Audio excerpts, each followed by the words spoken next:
5-star plus cornerback Cormani McClain has a decision date set. 4-star corner Chris Peel, he'll announce his decision this weekend, and there's some big official visits going down. This is the Inside Scoop. I'm your host, Josh Newberg. We're going to get right into it with Director of Recruiting for On3, Chad Simmons. Chad, welcome back to the Inside Scoop. Are you at home for once? I'm at home for a split second, then I'm on the road as soon as we're done. So I'm already dressed, ready to roll. We'll be on the road here soon. But yeah, I am back home right now, yes. Do you live out of a suitcase even when you're at home? Like, you just still get dressed out of your suitcase just for fun? Yeah, my wife gets mad even when I'm at home. I have a suitcase in our room ready to go. So she a little more tidy up maybe in my bedroom. But yeah, I do kind of have a suitcase always right there ready to roll. Chad, 1 week from now, 5-star plus cornerback Cormani McClain out of Lakeland, Florida, is going to make his announcement. I got one question for you. All you got to do is answer me one question, and I think I can solve this recruitment. Will Cormani McClain be in Tuscaloosa, Alabama this weekend for their home game? No. Then we know where he's going, right? Yeah, I mean, I think one source told me this week, this one's been over for a while. He's ready to get it over with, make it public. So yeah, Florida has been trending for some time. Obviously things could change in the next day or two. Maybe Bama somehow gets him there. But right now, he's not expected to be anywhere this weekend on any campus, and just sitting back one more week, relaxing until he announces what we think will be for the Florida Gators. Yeah, we do think that when he canceled his official visit to Alabama 2 weeks ago, it seemed like the writing was on the wall that this was trending heavily in the direction of Florida. And like you said, rumors had been going on since really the beginning of the season that Cormani was headed to Gainesville. But, I mean, does this kind of solidify it for you? No trips this weekend, if that holds true. Now, he's not signing with Florida next Thursday. He's going to make his commitment. Do you think that when he makes his announcement, the recruitment is over completely? I don't know if it's ever over completely until a kid, especially a kid like that, a 5-star plus corner, one of the best in the country, is ever truly over until they sign. But I do think a guy like that, he's never loved the process. He's never loved the attention that came with being a 5-star plus recruit. So I think in his mind, he'd love for it to be over. Now, would that stop Alabama for texting, calling, coming by the school, trying to get an in-home in December, trying to get him an official visit, or even Miami for that matter? That will not end, I don't think, until the early signing period. But I think for the most part, once he announces that commitment next week, in his mind, he's about 99% done. Wow. Okay. Well, we'll be watching that one. We'll talk about it more on Monday. But there's another big commitment taking place this weekend, and that's 4-star cornerback Chris Peel out of North Carolina. He's the number 75 ranked player overall. He's taken 3 official visits. What's some of the intel you're hearing just a couple days out from his decision? Yeah, Josh, him and Cormani are actually pretty similar off the field when it comes to personality, how they handle the media, what they put out on social media. They're both very quiet, very reserved, somewhat private, top recruits. And Peel, like you mentioned, 3 official visits, Georgia, Michigan, NC State, South Carolina is the other finalist that he mentioned in the Final Four. And the intel's really stayed the same for me. I made a pick for Georgia late in the spring. Georgia had him on campus early in June with their big group of that first group of official visitors in June. And I felt they've been the team to beat really since probably April or May. Michigan, I think, made a nice run at one time. NC State, I think, was in this more than people have given them credit for, being an in-state school. And he sees an opportunity to play pretty early in Raleigh as well. But I think it goes back to Georgia. I still feel confident about that pick I have on the On3 recruiting prediction machine. His connection with the coaching staff, starting with Fran Brown, then Will Muschamp, Kirby Smart, their player development, and I think their competition are 3 things that really put Georgia in a good spot come Sunday. Okay. Alabama returns home after licking their wounds that they took at the hands of the Tennessee Volunteers last weekend. and they are hosting two big official visitors. Jordan Hall and David Hobbs are going to come in for their officials to Alabama. Now, Jordan Hall, we've talked about a lot. And originally you had thought two-team race, Florida, Georgia, head-to-head. Well, it looks like Florida's kind of faded. Is it fair to say that this is still a two-team race, but it's Georgia and Alabama for Jordan Hall? No, I don't think anybody was ever truly eliminated. I think, looking at it from my perspective, as far as maybe what schools were trending, who was in the best spot heading into maybe October at the time we discussed Jordan Hall, who's an elite defensive lineman out of Jacksonville, Westside High School. Florida, he was there last weekend. So he was at the Swamp recently. He was at Georgia the weekend before that. Alabama's always been the discussion. He just hadn't been there in some time. So them getting him back on campus, I think is a big win for Alabama. I still like Georgia trending as a school to beat, but Alabama always wows recruits. I'll have his family on campus this weekend as well, and they'll have their shot to become that team to beat for Jordan Hall. Yeah, and we'll see what happens. Just talking with Corey Bender of Gators Online the other day, he doesn't think that Jordan Hall is going to return to Florida for an official visit. And it just seems like if Florida doesn't get that official visit, I don't think they have a real shot at Jordan Hall. Let's move on to David Hobbs. He's a 5-star defensive lineman, big-time recruitment. He's going to be at Alabama this weekend, but I'm getting big Tennessee vibes out of his recruitment.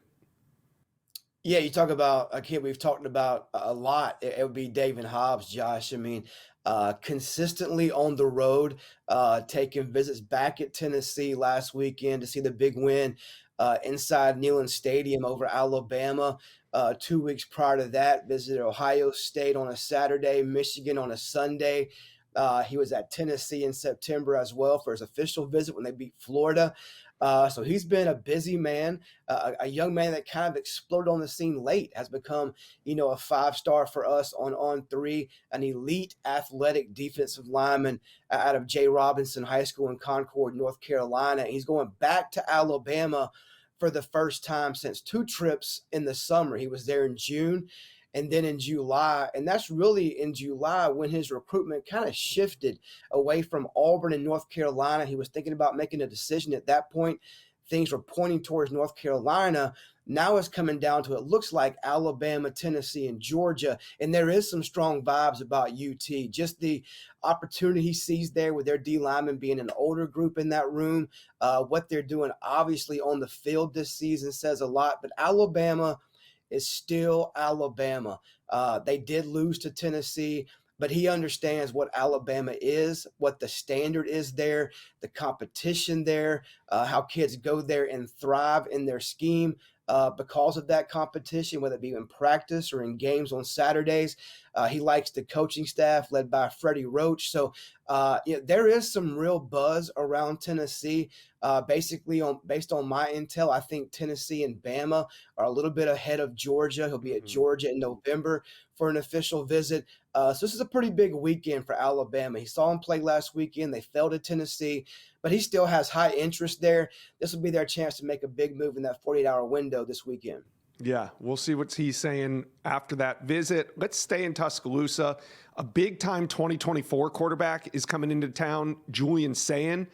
You spoke with him when you were in California just last week, and maybe this flew over my head or I just wasn't paying attention, but you said that Julian Sayin is going to make his decision after his season. For some reason, I'm thinking that's 5 or 6 weeks away. But in reality, the high school season's about to end. So Julian Sayin could be making a decision in about 2 weeks. Will his last visit be to Tuscaloosa? And what are you hearing on where he could end up? Yeah, Josh, I think he commits in November. I'd be very surprised if he's still uncommitted, say, come Thanksgiving week. I think he's that close. And I do think this is likely his final visit before he makes that decision. I do think that in the perfect world, he wouldn't mind making a decision somewhere early in November, giving himself maybe that chance to see whoever he commits to play one time as a commitment at the end of November. So we'll see kind of how it all plays out. But I think he goes into this weekend I think trending towards LSU.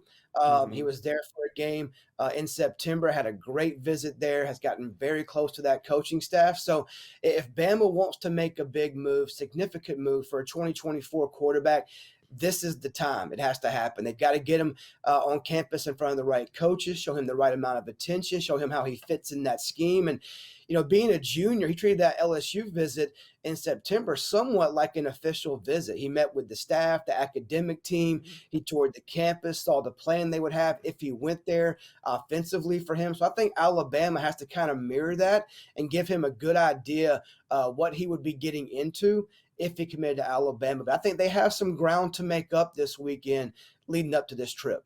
Yeah, it seems that way. All right, Chad, we will talk to you on Monday. Thanks for joining the Inside Scoop. Yeah, man. Always a pleasure. We are back on the Inside Scoop, and I've got my man, national recruiting analyst Sam Spiegelman, joining us. Sam, how you doing? Happy to be back, Josh. How you doing? I'm great, man. I wanted to talk to you about Colton Vasek, linebacker out of Texas, committed to Oklahoma, and has been for quite some time. But last weekend, he was in Texas, and there's been rumors. He was in Texas for an unofficial visit, but there's been rumors that he could be flipping to Texas. Do these rumors have any traction? Yeah, certainly. Colton Vasek, who is a on 300 edge out of Austin Westlake. His dad played for the University of Texas in the 90s. Texas was one of the 3 or 4 schools still in contention when Colton made his decision before his senior season at Westlake. Back then, the feeling was that he kind of wanted to go out of state. Oregon was in the mix for a good amount of time, and ultimately he chose Oklahoma.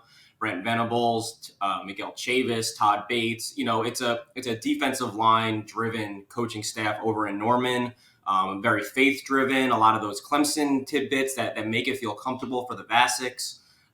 So when he made that decision, it seemed like he was definitely leaning, like, he saw his future out of state. But I can tell you for sure that Texas had never stopped recruiting him.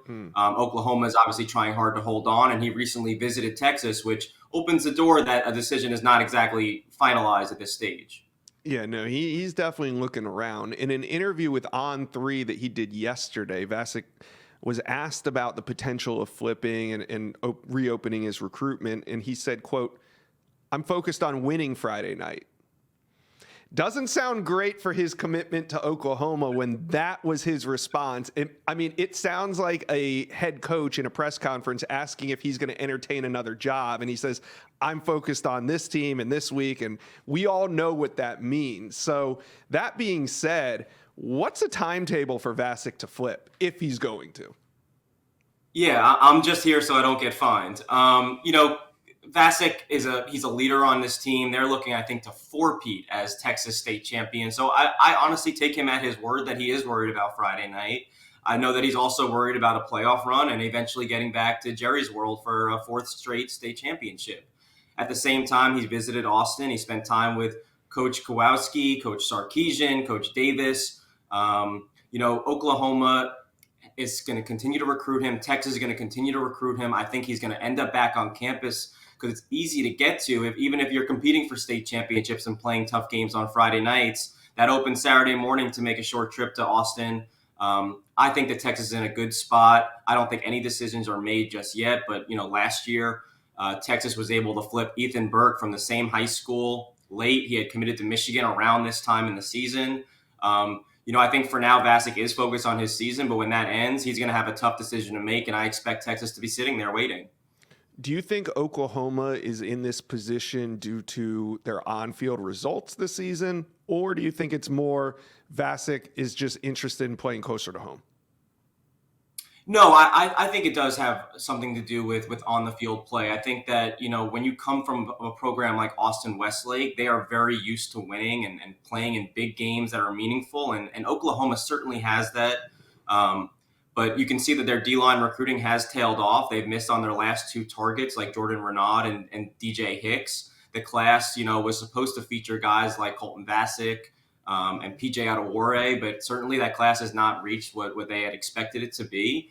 And then you look at Texas, which has 5-star plus Arch Manning and a lot of key figures in the state of Texas. It's close to home. He is a legacy, and the coaching staff hasn't taken their foot off the gas. And as Texas has some success late down the stretch, it's hard to ignore. So I think, on the field certainly plays a role because, he's going to want to keep winning, and he's going to go in a program where he thinks he can be put in a position to win on Saturdays and ultimately go to the NFL. All right. Well, let's stay on the topic of flips, and let's stay in the state of Texas, actually. Safety Peyton Bowen committed to Notre Dame. He's a 5-star prospect, big-time commitment.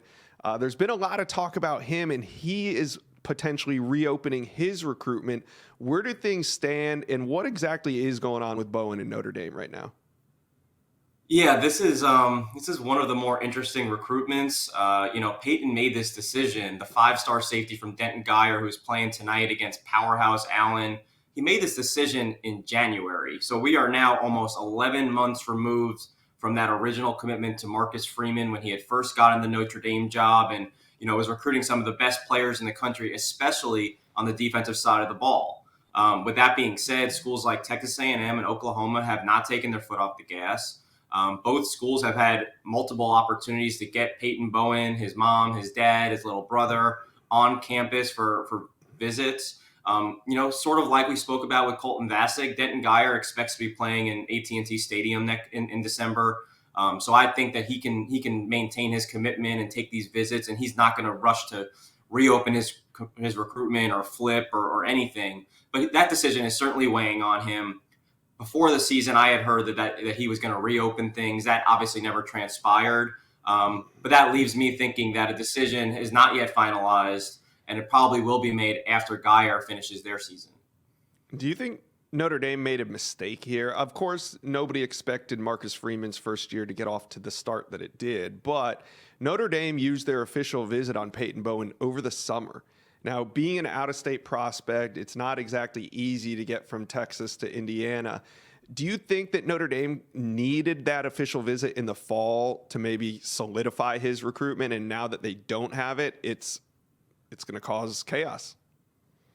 Yeah, listen, you can definitely make the argument that, they need it now because they certainly, a visit to South Bend would loom large for the Irish and trying to hold on to Peyton Bowen because he does have strong ties up there, the Chad Bowden and Marcus Freeman and the coaches up there. But he's a kid in Dallas-Fort Worth. A&M and Oklahoma are less than 2 hours each direction. It's easier to visit. He has those official visits left, and it'll be easy for him to get to those. But at the time, those schools were still pushing. And over the summer, Alabama was still pushing. LSU was still pushing. Ole Miss was still pushing. So they needed to fortify their commitment back then. It just goes to show you that this recruitment has never really, it's never slowed down. The schools around the country have continued to make their push for Peyton Bowen, the 5-star safety, and for good reason. And I don't think we're even close to a verdict yet because I still think Texas A&M is in desperate need for a safety. Brent Venables is a defensive-minded coach and is looking for an elite safety on the back end of his defense. And with those two schools still in play, I think they've still got a couple more hurdles to jump through. Yeah, we'll see what happens. And like you said, maybe Notre Dame would never have gotten his commitment if they didn't use that official in the summer. You'd always want his commitment rather than going out trying to flip him, but we'll see what happens here with Notre Dame. Want to move on to the number 2 quarterback in the 2024 class. That's DJ Lagway. We've talked a lot about him on this show. He was back in Gainesville last weekend for the LSU game. He's been to a couple games in Gainesville, both of them losses, but he seems to be having a great time every time he shows up at UF. What are you hearing out of this trip? Yeah, all positive reviews about the Florida trip again. And like you said, they didn't need a win on Saturday to get the attention of DJ Lagway. Like you said, now the number 8 player in the country for 2024. He spent time in Gainesville, and from talking to him, from talking to his coaches, from talking to his family, it's the culture over there in the swamp that's really won over Lagway.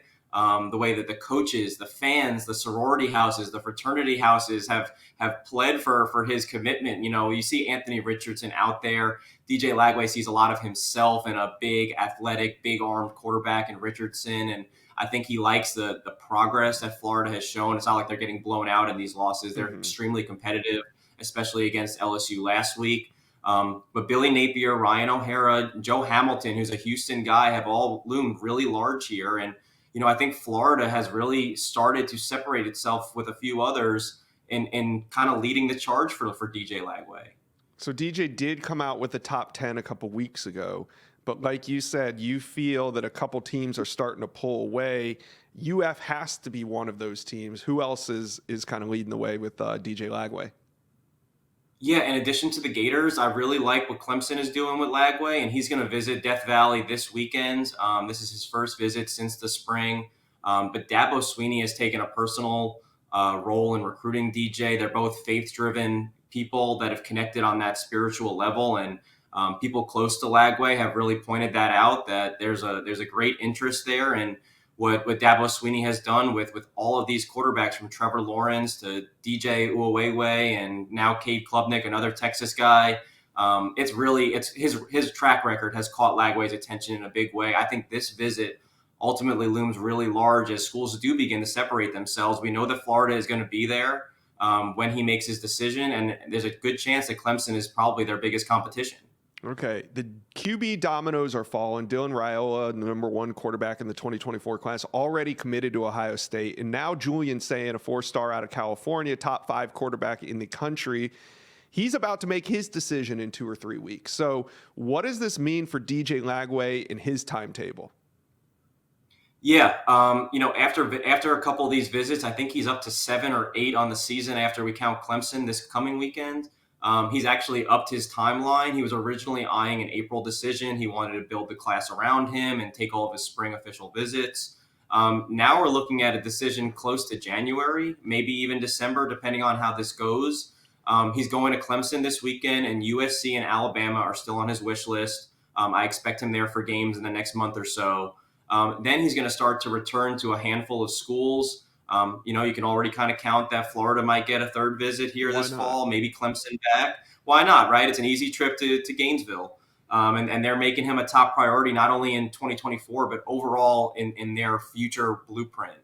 And then from there, he's going to start building his class. And when you have a kid with as much talent and charisma and, that moves the needle like DJ Lagway, either Clemson, Florida, or one of these schools is going to be a really good spot with their QB1 for 2024. Yeah, no doubt. A big domino is about to fall with DJ Lagway and Julian Sayin at the quarterback position for the 24 class. Sam, thanks for joining us today. Strong internet, strong performance. Shout out to Cox and my tech Thaddeus for really fixing us. All right, man. Talk to you Monday. We are back on the Inside Scoop. Up next, we have fan favorite, Director of Scouting and Rankings for On3, Charles Power. Charles, welcome to the show. Good to be here. Thank you. We want to talk about a couple guys that On3's high on and has been for some time, but these prospects are performing really well on the football field this fall. First, let's start with 5-star safety Caleb Downs out of Georgia. He's committed to Alabama. What do we love about Caleb Downs? I mean, I think you have to say, what's not to love about Caleb Downs? This is a guy who can do everything on the field. I think I've said in the past, he's the guy that you pick first if you're playing a sandlot game. He plays multiple positions on his high school offense, running back, receiver, takes snaps at quarterback, has over 10 rushing touchdowns this year. This is in the highest classification of high school football in the state of Georgia. At safety, he is a complete game changer. He's got over 17 career interceptions, is like a bone saw in run defense, just very tough. And I think the thing about Caleb Downs that separates him is just the extreme football intelligence. We've heard from college sources about how intelligent he is, but it really shows up on the field. If you watch Mill Creek play, he's often moving in the direction of the play before anyone else. You can tell he does film study on top of his outstanding instincts. Then he has the bloodlines as well. His dad was a 3rd-round pick in the NFL.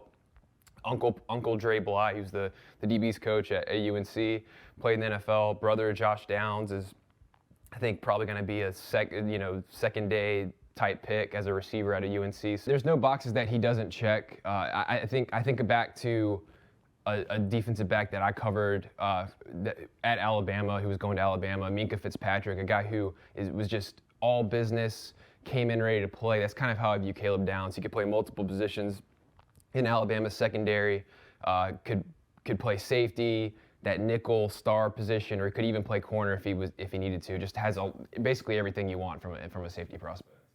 Next guy I want to talk about out of the Orlando area, is Cedric Baxter, 5-star running back, committed to Texas. He took an unofficial visit to Florida State over the weekend, but came out saying he is locked in and rock solid to Texas. Now, what do we love about Cedric Baxter?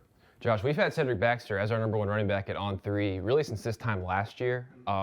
So we've been high on him for the majority of the process. So Cedric Baxter, it's kind of an interesting story. Really began his career at Orlando Edgewater as like an athlete type, playing receiver. We almost thought maybe this guy will grow into a linebacker, and he got the running back job as a junior and really just took off. Only took maybe a month or so of his junior season to say, okay, like this guy is a big-time blue-chip running back. And that's continued into his senior year.